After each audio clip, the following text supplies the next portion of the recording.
Melania and I are deeply grateful to you and Queen Camilla for your extraordinary graciousness. And to William and Kate, thank you so much. It's been so great being with you today. Thank you very much. Appreciate it.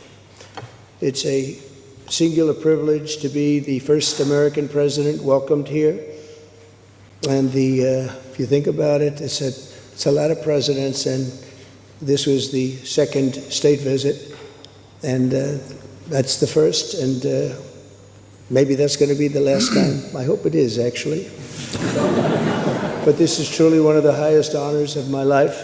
Such respect for you and such respect for your country. For many decades, His Majesty the King has epitomized the fortitude, nobility, and the spirit of the British monarchy and the British people. He's dedicated himself to preserving the glory and unique character of this kingdom, restoring life to the rivers and streams, supporting the works of its artists and composers, planting trees and gardens in its countryside. And I just visited one of the most beautiful I've ever seen that you just completed, and protecting the architectural integrity of cities, villages, and towns.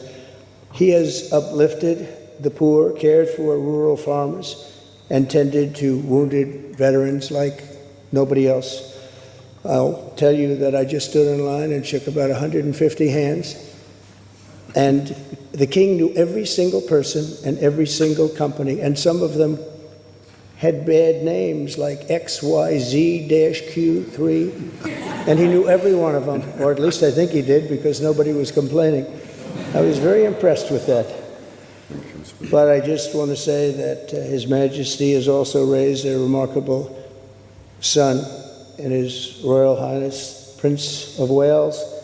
Really amazing. We've gotten to know you, and I think you're going to have an unbelievable success in the future. Melania and I are delighted to visit again with Prince William and to see Her Royal Highness, Princess Catherine, so radiant and so healthy, so beautiful.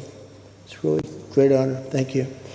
Many years ago, His Majesty opened his archives to a biographer. Among the documents was a letter from 1993 in which he described the patriotism and guided his many projects. He wrote that he was, quote, entirely motivated by a desperate desire to put the great back into Great Britain.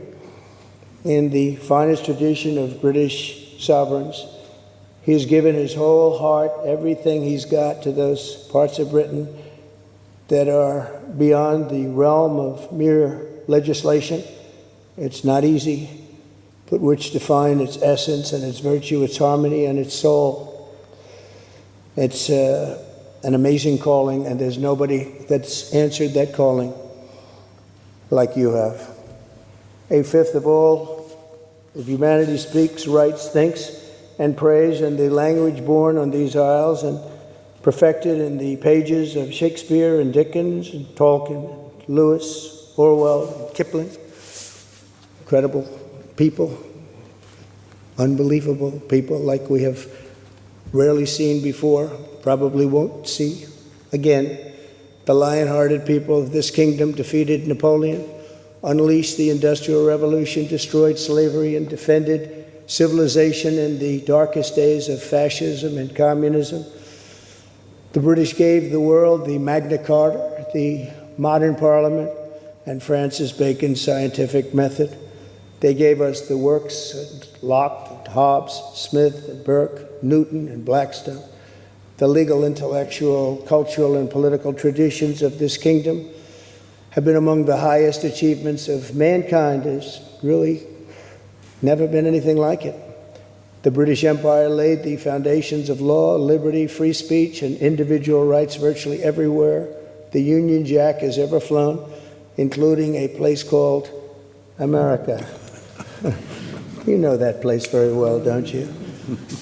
His Majesty spoke eloquently about the bond which inspired Sir Winston Churchill, and the bust is in the Oval Office right now, the beautiful bust of Winston Churchill, to coin the phrase special relationship. But seen from American eyes, the word special does not begin to do it justice. We're joined by history and fate, and by love and language, and by transcendent ties of culture, tradition, ancestry, and destiny. We're like two notes in one chord or two verses of the same poem, each beautiful on its own, but really meant to be played together. The bond of kinship and identity between America and the United Kingdom is priceless and eternal. It's irreplaceable and unbreakable, and we are, as a country, as you know, doing unbelievably well. We had a very sick country 1 year ago, and today, I believe we're the hottest country anywhere in the world. In fact, nobody's even questioning it, but we owe so much of that to you and the footing that you gave us when we started. Together, we've done more good for humanity than any two countries in all of history. Together, we must defend the exceptional heritage that makes us who we are, and we must continue to stand for the values and the people of the English-speaking world, and we do indeed stand for that. On behalf of all Americans, I offer a toast to one of the great friendships, to two great countries, and to His Majesty, King